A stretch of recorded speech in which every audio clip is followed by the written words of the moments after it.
नमस्ते दोस्तों, मैं आपका दोस्त अमित। आप सबका मेरे YouTube चैनल में बहुत बहुत स्वागत है। आज हम बात करेंगे क्लिनिकल डेटा मैनेजमेंट का फ्री कोर्स, इसका सेकंड क्लास। पहले क्लास में हमने देखा ड्रग डिस्कवरी एंड डेवलपमेंट, इसके बाद हिस्ट्री ऑफ क्लिनिकल रिसर्च और क्लिनिकल डेटा मैनेजमेंट का स्कोप एंड करियर अपॉर्चुनिटीज। अभी तक आपने पहला मॉड्यूल नहीं देखा, पहला क्लास नहीं देखा तो आप देख सकते हैं, ऊपर आई बटन पे लिंक प्रोवाइड की गई है, वहां पे आप देख सकते हैं। इसके बाद इस वीडियो को कंटिन्यू करें और तीसरा मॉड्यूल भी देखें जहां पे आपको और भी डिटेल्स मिलेगी। तो ये 3 डिफरेंट क्लासेस का एक फ्री कोर्स है जहां पे आपको क्लिनिकल डेटा मैनेजमेंट की और इवन क्लिनिकल रिसर्च की भी इंफॉर्मेशन यहाँ पे मिलेगी, जो आपको करियर करने में बहुत ही मददगार रहेगी। चलिए वीडियो को स्टार्ट करते हैं। आज इस मॉड्यूल में हम क्या क्या बात करने वाले हैं उसके बारे में बात करेंगे।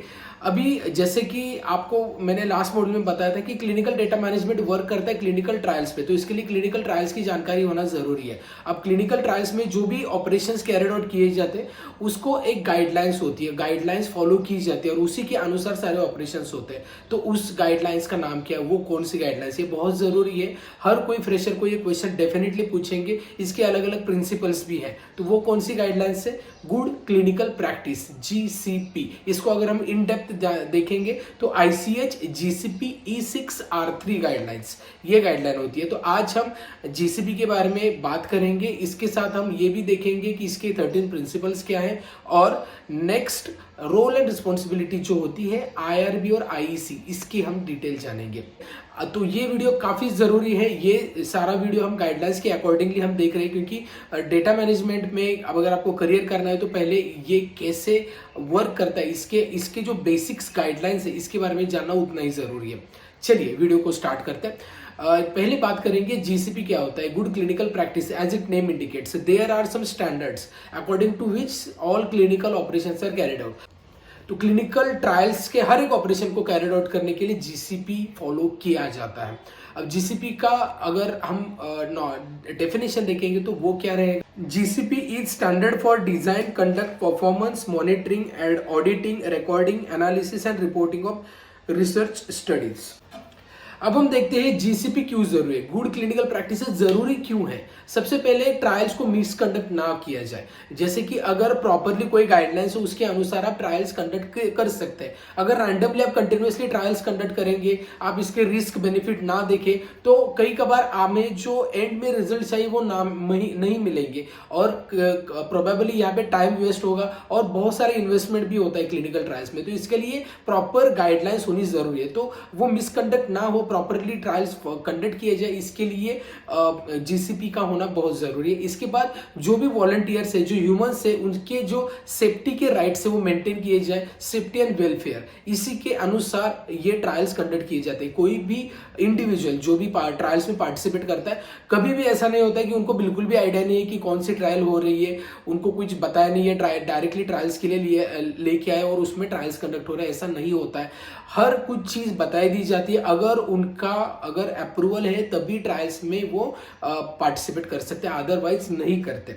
ठीक है, तो ये सारा इंफॉर्मेशन होता है GCP में। नेक्स्ट है assurance of quality, reliability and integrity of clinical data collected. Okay, जो भी डेटा कलेक्ट हुआ है, ठीक है, जो क्लिनिकल ट्रायल्स से, तो उसका पूरा इंटीग्रेशन करना बहुत जरूरी है। उसके अकॉर्डिंगली वैलिडेशन भी होता है। तो वो डेटा मैनेजमेंट का मेन वर्क है, तो इसके लिए GCP जरूरी है। ओके, अब बात करते हैं यहाँ पे GCP कौन फॉलो करता है। तो गुड क्लिनिकल प्रैक्टिस जो फॉलो करने वाले वो हर एक होता है, जैसे कि इवन स्पॉन्सर्स भी होते हैं, देन IRB IEC होता है। इसके बाद जो भी ट्रायल्स में पार्टिसिपेट करते हैं वो भी यहाँ पे उनको भी फॉलो करना होता है। इवन जो स्टाफ होता है, इवन जो भी प्रिंसिपल इन्वेस्टिगेटर होते हैं, जो मेडिकल टीम होती है, इवन क्लिनिकल रिसर्च कोऑर्डिनेटर हो, एसोसिएट हो, तो जो भी एसोसिएट है इस ट्रायल के लिए, जहां पे ट्रायल स्टार्ट होने से एंड होने तक जो भी हर कोई इंडिविजुअल पर्सन यहाँ पे लायबल होता है कि उनको गुड क्लिनिकल प्रैक्टिसेस के सारे लॉज, सारे अमेंडमेंट्स फॉलो करने ही है। ओके, तो ये है गुड क्लिनिकल प्रैक्टिसेस। अब मैंने जैसे बताया कि ICH GCP E6R3 ये क्या है। तो ICH मतलब इंटरनेशनल कॉन्फ्रेंस ऑन हार्मोनाइजेशन, जो स्टैंडर्ड्स है, ठीक है, हर कोई मेडिकल प्रोडक्ट को मार्केट करने से पहले ये स्टैंडर्ड्स को फॉलो किया जाता है। एंड नेक्स्ट है GCP good clinical practices, E6 मतलब इफिशिएंसी सेफ्टी गाइडलाइंस, और इसके बाद R3 मतलब रिवीजन नंबर 3, हर बार रिवीजन मतलब अपडेट किया जाता है, तो R मतलब रिवीजन नंबर 3। ओके, तो इसके अनुसार इसका नाम ICH GCP E6 R3 guidelines होता है। अब बात करते हैं इसके अलग अलग प्रिंसिपल्स हैं, तो 13 प्रिंसिपल्स है इसके, तो वो प्रिंसिपल्स क्या है? तो सबसे पहला प्रिंसिपल आता है इथिक्स।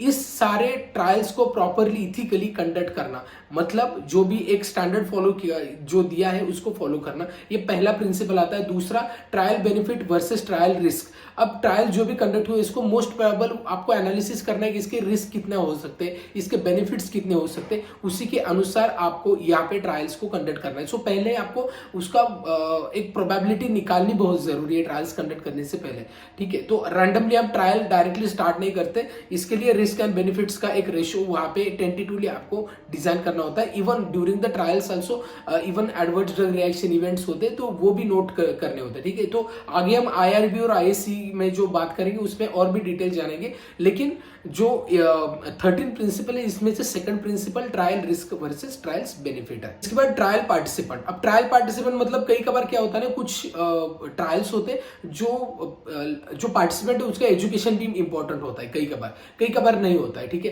तो एलिजिबिलिटी क्या है ट्रायल पार्टिसिपेंट की, ये देखना जरूर, उसके अनुसार वो फॉलो करना है। इसके बाद इंफॉर्मेशन और मेडिसिनल प्रोडक्ट, जो भी प्रोडक्ट है जहां पे हम बना रहे हैं, जैसे कि हमने लास्ट मॉड्यूल में देखा ड्रग डिस्कवरी एंड डेवलपमेंट, तो डिस्कवरी में हम कंपाउंड फाइंड आउट करते हैं, ड्रग कैंडिडेट फाइंड आउट करेंगे, देन ड्रग डेवलपमेंट में हम ट्रायल्स करेंगे, है ना। तो यहाँ पे आपको एक मॉलिक्यूल मिल गया है, ओके, ड्रग्स मिल गया, तो उसके मेडिसिन के प्रोडक्ट्स की डिटेल वहां पे आपको मालूम होनी जरूरी है हर एक स्टाफ को। इसके बाद good quality trials. Good quality trials मतलब ट्रायल्स जो किए जाते हैं उसमें जो भी टेस्ट दिए गए वो सारे फॉलो करने, ठीक है। ऐसा नहीं कि कोई मिस हो गया या पे लिया नहीं है, ऐसा नहीं होना चाहिए, प्रॉपरली। जैसे कि according to the therapeutic area, oncology के ट्रायल्स है तो उसके अलग अलग टेस्ट होते हैं, रिस्पिरेटरी के ट्रायल्स है उसके अलग होते हैं, गैस्ट्रो रिलेटेड कोई ड्रग है बन रहा है या फिर कार्डियोवेस्कुलर बन रहा है, डायबिटिक्स रिलेटेड है, तो हर एक का अलग अलग टेस्ट होते हैं, पैरामीटर चेक किए जाते हैं, तो उसको वहां पे फॉलो करना उतना ही जरूरी है। इसके बाद कॉम्प्लायंस विद द प्रोटोकॉल, मतलब प्रोटोकॉल्स को फॉलो करना। प्रोटोकॉल मतलब क्या होता है? प्रोटोकॉल मतलब ये पूरा set of documentation, set of all the activities, एक पहले यहाँ पे डिसाइड किया गया होता है कि ट्रायल्स क्यों कंडक्ट करेंगे, कैसे कंडक्ट करेंगे, कहाँ पे कंडक्ट करेंगे, कितने ड्यूरेशन के लिए कंडक्ट करेंगे, पार्टिसिपेंट कितने रहेंगे, कितने फेजेस रहेंगे, हर चीज वहां पे मेंशन की जाती है, दैट इज द प्रोटोकॉल, और उसको फॉलो करना होता है। देन मेडिकल डिसीजंस, मतलब मेडिकल डिसीजंस जो किसको क्या डिसीजन की राइट से, तो उसके अनुसार उनको इन्फॉर्म करना होता है, ठीक है। उसके बाद टेक्निक जो स्टाफ होता है, ठीक है, जो ट्रायल्स का स्टाफ होता है उसको इन्फॉर्म करना होता है। तो स्टाफ में अलग अलग होता है, even clinical research coordinator, clinical research associate हो, नर्सेस हो, इन्वेस्टिगेटर, प्रिंसिपल, मेडिकल स्टाफ हो, तो उनको गाइड करना जरूरी है।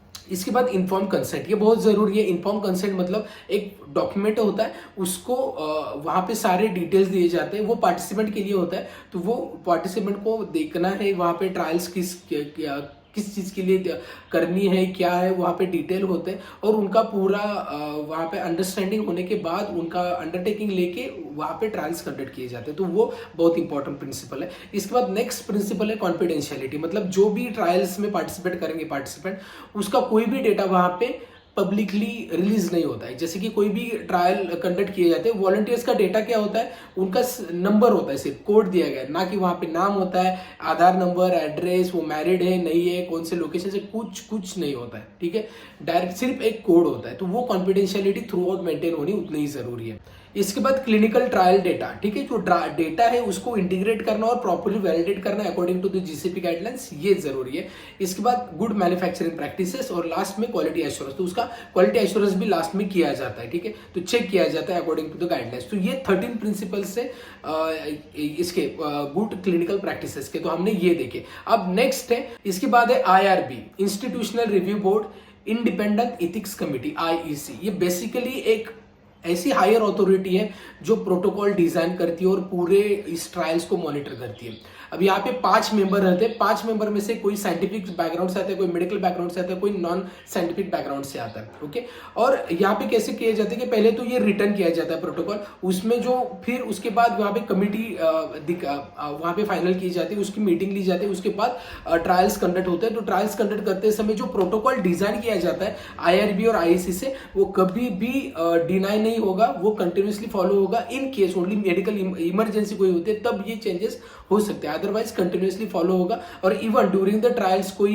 एडवर्स रिएक्शन आती है, कुछ भी कॉम्प्लायंसेस होते हैं तो वो रिपोर्ट करने होते हैं उनको। और साथ ही जो IRB और IAC क्या करती है, रेगुलेटरी कॉम्प्लायंस को गाइडलाइंस मतलब वो क्या रेगुलेटरी कॉम्प्लायंस है वो गाइड करती है उस सारे जो ऑपरेशन में जो स्टाफ इन्वॉल्व है उनको। ओके, तो बेसिकली इनका रोल है कि पार्टिसिपेंट के सेफ्टी के राइट से उसको कंटिन्यूसली मेंटेन करना और ट्रायल्स को पूरी तरीके से GCP के अकॉर्डिंगली फॉलो हो रहे कि नहीं वो देखना। ये बहुत इंपॉर्टेंट रोल है। इवन प्रोटोकॉल डिजाइन जो करना ये सबसे अहम रोल होता है IRB और IAC का। इसके बाद हम कुछ डॉक्यूमेंटेशन देखेंगे। डॉक्यूमेंट्स मतलब जो कौन कौन से डॉक्यूमेंट होते हैं पूरे ट्रायल्स में। तो सबसे पहला प्रोटोकॉल, जैसे मैंने बताया, वो सेट ऑफ डॉक्यूमेंटेशन एक्टिविटीज होती है जहाँ पे ट्रायल स्टार्ट होने से पहले सारा डिजाइन किया जाता है, कितने ड्यूरेशन के लिए, कहाँ पे कंडक्ट हो रहे हैं, कितने पार्टिसिपेंट है, कौन सी स्टडी है, हर चीज। Okay, then inform consent form, मतलब ये पूरा फॉर्म होता है जो वॉलंटियर्स को दिया जाता है उनका अंडरटेकिंग लेने के लिए। वहां पे पूरे डिटेल्स होते हैं इसके ट्रायल्स के, उनको पूरा सेट ऑफ डॉक्यूमेंट्स होते हैं, वो पूरा उनको मतलब पढ़ना कंपलसरी है और उनको अगर समझ में नहीं आए तो आपको गाइड करना है, लेकिन वो उनका पूरा अंडरस्टैंडिंग होने के बाद ही वो पार्टिसिपेट कर सकते हैं ट्रायल में। इसके बाद कंसेंट फॉर्म अपडेट, कई कबार अपडेट करना होता है, कुछ माइनस कुछ प्लस करना होता है, मतलब जो फॉर्म में होता है वो, ठीक है, तो एज पर द रिक्वायरमेंट, तो उसको इन्फॉर्म फॉर्म अपडेट बोलते हैं। इसके बाद सब्जेक्ट रिक्रूटमेंट फॉर्म होता है, मतलब क्या होता है कि रिक्रूटमेंट कैसे की जाती है। बेसिकली रिक्रूटमेंट, एक तो पेशेंट डायरेक्टली आते हैं अगर आप अनाउंस करते हैं, कुछ पेशेंट कंटिन्यूसली ट्रायल्स में पार्टिसिपेट करते हैं, अदरवाइज एडवर्टाइजिंग करनी होती है। और कई कबार ऐसा भी होता है कि आपको कुछ पे भी करना होता है, मैंने मॉनेटरी बेनिफिट्स भी देने होते हैं जो पार्टिसिपेंट होते हैं उनको। तो IRB और IC जो बोर्ड है वहां पे वो ये भी देखते हैं कि जो मॉनेटरी बेनिफिट दे रहे हैं हर एक को इक्वल दे रहे हैं, किसी को दिया है किसी को नहीं दिया, ऐसा नहीं होना चाहिए। ओके, तो ये एडवर्टाइजिंग में आएगा। और इसके बाद safety information, safety related information आपको बतानी जरूरी है। तो ये सारा आज के क्लास में हमने देखा कि IRB और IC की जो रिस्पॉन्सिबिलिटी है और good clinical practices. Okay, next class में हम और भी ज्यादा देखेंगे क्लिनिकल डेटा मैनेजमेंट के बारे में। आई होप ये कोर्स आप एंजॉय कर रहे हो, यहाँ पे आपको डिटेल में मिल रही है इन्फॉर्मेशन, लेकिन फिर भी आप अगर क्लिनिकल डेटा मैनेजमेंट में पूरा इन डेप्थ सीखना चाहते हैं तो आप ज्वाइन कर सकते हैं हमारा पेड कोर्स जो 3 मंथ्स का है, जो 3 month online certification course in clinical data management. अगर आपको यहाँ पे पूरा डेप्थ जाना है एक्सपर्ट के थ्रू, जहाँ पे हम पूरा क्लिनिकल डेटा मैनेजमेंट की इंफॉर्मेशन देते हैं, साथ में स्किल डेवलपमेंट, मतलब आपके रिज्यूम इंटरव्यू प्रिपरेशंस भी करते हैं और प्लेसमेंट असिस्टेंस भी प्रोवाइड करते हैं, तो वो कोर्स आपके लिए बहुत मददगार रहेगा। और बैचेस की जानकारी जाने के लिए इस नंबर पे कॉल कर सकते हैं, डिस्क्रिप्शन में जो भी गूगल फॉर्म दिया है उसको फिलअप कर सकते हैं। ओके, तो हम आपको उसके अकॉर्डिंगली गाइड करेंगे। लेकिन जो भी फार्मा ग्रेजुएट है, फार्मा में B.Pharm M.Pharm या फार्म डी कर रहा है या फिर लाइफ साइंसेस से BSc MSc मेडिकल साइंस से, तो हर कोई क्लिनिकल डेटा मैनेजमेंट में करियर कर सकता है। तो ये कोर्स आपको बहुत हेल्पफुल रहेगा। ठीक है, तो ये हमारा इनिशिएटिव कैसा लगा, और वीडियो को कंटेंट अच्छा लगता है तो वीडियो को लाइक करें, चैनल को भी सब्सक्राइब नहीं किया सब्सक्राइब करें और इस वीडियो को कई सारे लोगों तक शेयर करें। इस वीडियो में इतना ही, मिलते हैं नेक्स्ट वीडियो में, तब तक बी हेल्दी बी हैप्पी।